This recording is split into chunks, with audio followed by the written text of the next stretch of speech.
Buenos días, hoy vamos a continuar con el aspecto de manejo de residuos sólidos. Este es el índice. En la parte 1 vimos todo lo que es la introducción, los aspectos legales. Comenzamos a hablar acerca del manejo integral de los residuos sólidos municipales. Continuando con el manejo integral de residuos sólidos, es importante la pirámide de jerarquización, en donde hay que darle más prioridad a lo que es la reducción en el origen, en reducir la producción de residuos, el aprovechamiento y la valorización a través de la separación, reciclaje, reutilización, el tratamiento y transformación, que es el cambio en las propiedades físico-químicas a través de la generación de energía, calor, biogás, elaboración de nuevos productos, elaboración de biocarbono, y por último, dejando como última prioridad la disposición final controlada de los materiales residuales de los procesos. ¿Cómo se evalúan las prácticas de gestión de residuos?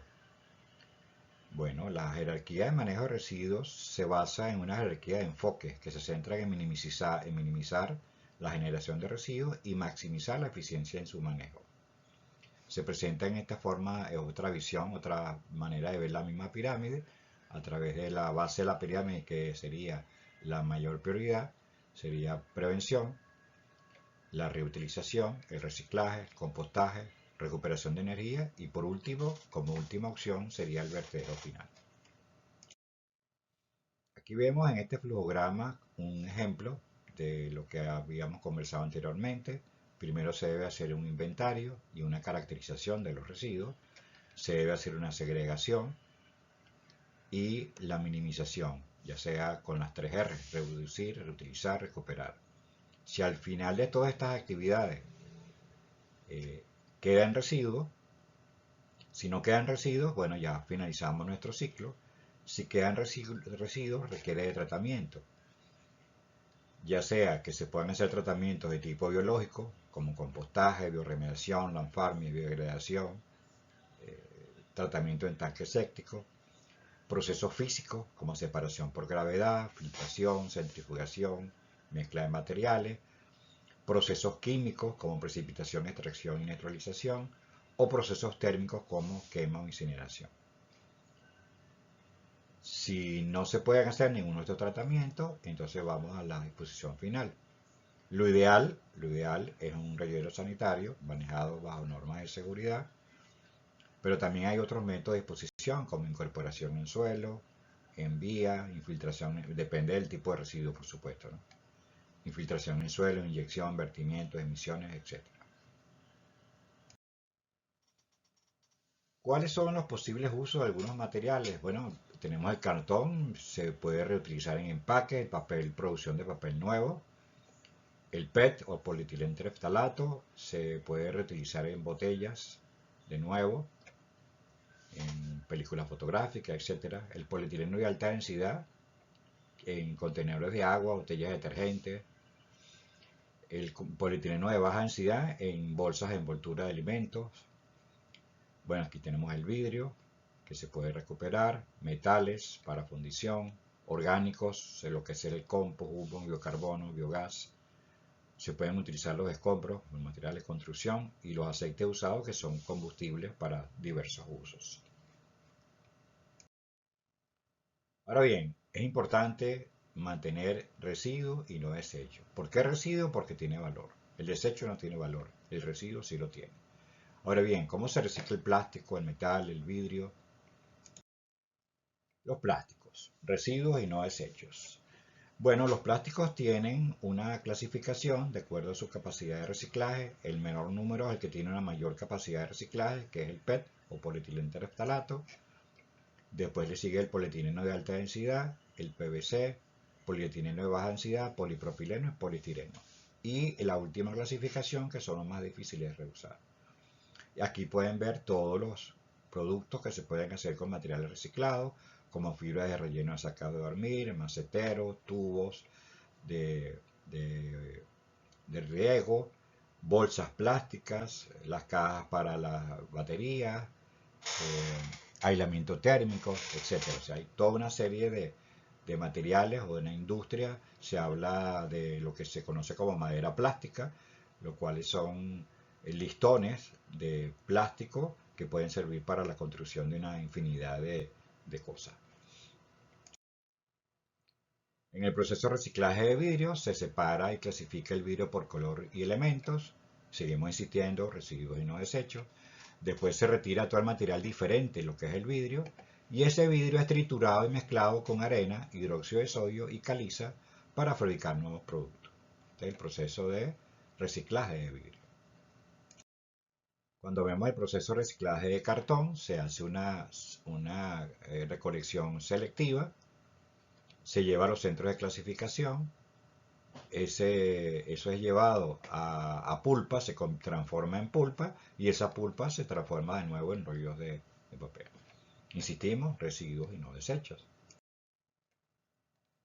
En el caso del acero, el acero se produce por la fundición de la extracción del material de hierro, se funde y se forman productos de diferentes tipos. Estos productos de acero reciclado se funden de nuevo y por supuesto se establece un ciclo de fundido y producción de residuos de productos de acero. En el caso del aluminio, como pueden ver, el consumidor compra la lata de aluminio en los puntos de venta. Esas latas deberían de recolectarse, llevar a sitios donde se hace el prensado, centros de acopio o estaciones de transferencia. Llegan al centro de reciclaje, se funden, se forman láminas y esas láminas sirven para la producción de nuevas latas. En el caso de los desechos electrónicos o los residuos electrónicos, tiene una diversidad de metales que podrían ser aprovechados, tiene materiales, metales, tiene plásticos, etc. Lamentablemente, el 90% de estos residuos terminan en la basura y no son aprovechados. Ok, ahora bien, ¿cómo es la logística de manejo de desechos sólidos municipales desde un punto de vista de una economía lineal? Bueno, tenemos los generadores, ya sea el consumidor o ya sea los negocios, los comerciantes, se transportan, se recolectan, se transportan a una estación de transferencia donde ocurre la compactación o un centro de acopio. Esto posteriormente, una vez compactados estos residuos, son transportados en camiones de mayor capacidad y se hace la disposición final en un relleno sanitario. Análogamente, como vimos en la parte número 1, los puntos marcados con asterisco es donde se podría hacer reciclaje, segregación, compostaje.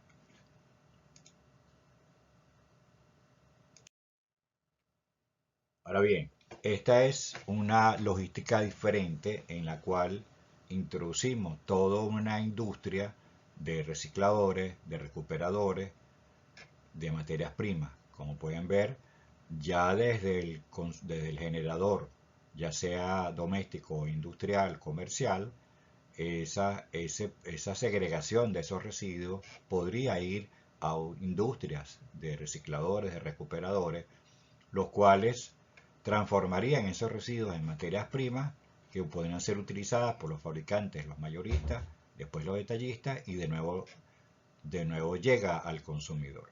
Entonces se establece un ciclo cerrado. Estos recicladores recuperadores también, por supuesto, no tienen sus productos pueden llegar ya directamente al fabricante o pueden llegar directamente al detallista. Una vez recolectado y transportado por los transportes municipales, llegan a la estación de transferencia, donde también puede ocurrir un proceso de segregación, lo cual iría a las industrias de recicladores y recuperadores. Una vez compactados los residuos, serían transportados en camiones de mayor capacidad, irían al sitio de disposición final, que es el relleno sanitario, donde también podría haber una última fase de recuperación de residuos. Entonces, como pueden ver, se establece una economía circular y no una economía lineal como usualmente ocurre. Ahora bien, ¿cuál es lo que se conoce como logística inversa en el manejo de los desechos sólidos municipales? Aquí está la definición. Logística inversa es un tipo de logística que se encarga de la gestión de los residuos que se generan durante toda la cadena de suministro, esto con el objetivo de reciclar o destruir dicho material. La logística inversa entonces puede implicar varias acciones como la reutilización de bienes sobrantes, la devolución de mercancías, por ejemplo en mal estado, a los proveedores o la recuperación de envases como botellas de vidrio. Igualmente, este tipo de logística se encarga del tratamiento de residuos propios del proceso productivo. Es decir, entonces el generador ya se establece toda una logística de transporte de los diferentes residuos. Aquí obviamente hay segregación y entonces tenemos transporte de vidrio, transporte de latas de aluminio, transporte de chatarra, transporte de cartón, transporte de plástico, etcétera, etcétera. Eso iría a los centros de acopio y reciclado, los cuales son transportados a las empresas recicladoras o procesadoras. De allí de estas empresas se producen entonces las materias primas que sirven para los fabricantes mayoristas o los detallistas. Entonces se establece un ciclo completo donde en principio, de una manera tal vez un poco ideal, pero no se generan residuos en la disposición final en el relleno sanitario. Ahora bien, los residuos tienen energía, son energía, porque son productos de una transformación de energía solar en moléculas de carbono. Entonces, tenemos una fuente, esa biomasa, una fuente de energía. Y los residuos sólidos urbanos, dentro de los residuos sólidos urbanos se encuentran los residuos forestales de poda de árboles en las ciudades, los residuos de industria, los estiércol de los animales, los residuos de podas y los lodos de las plantas de tratamiento de aguas residuales. Ahora bien, como estos residuos, como mencionaba anteriormente, los residuos agrícolas, aguas industriales, los residuos pecuarios, los lodos de aguas residuales domésticas, los residuos municipales, podrían ser transformados a través de un proceso de anaeróbico, en el cual, como se acuerdan cuando vimos el relleno sanitario en el fondo es un reactor, es un bioreactor anaeróbico en el cual se produce metano y dióxido de carbono, y ese metano podría ser o es energía que puede utilizarse desde el punto de vista hidroeléctrico, desde el punto de vista de calefacción, etcétera, etcétera, por una parte. Y por otra parte, el residual que queda de materia orgánica podría ser transformado en fertilizante. Otro de los productos que se puede producir es lo que conocen como hidrocarbono, que es un tratamiento que se le hace los residuos de biomasa. Se le hace un tratamiento térmico en ausencia de oxígeno y se obtiene como una especie de carbón, producto tipo carbón, que tiene una gran capacidad de absorción de contaminantes. Pueden ser utilizados en suelo como recuperadores de suelo, puede ser utilizado también como un material combustible, tiene diversos usos. Y por último, bueno, ¿cómo sería un proceso en el cual desde que se genera ese producto hay una separación y segregación, la recolección, como hemos visto, el transporte a los sitios de recuperación y compactación, se hace la transferencia y esos residuos orgánicos podrían ser utilizados como biomasa para la producción de energía, ya sea combustible a través de procesos térmicos o ya sea la producción de biogás, los inorgánicos reciclables, esto sería los orgánicos, los inorgánicos o lo que ya mencionaba anteriormente como la biomasa. Los inorgánicos reciclables podrían pasar a otro proceso de reciclaje y producción de materiales reciclados que serían de nuevo consumidos por el trabajador, estableciéndose una economía completamente circular. Y ya lo que no se pueda, lo que no tenga ningún valor desde ese punto de vista, esto es lo que iría a una disposición final. Esto reduciría tremendamente la vida media de los rellenos sanitarios y permitiría un sistema de circular en la economía.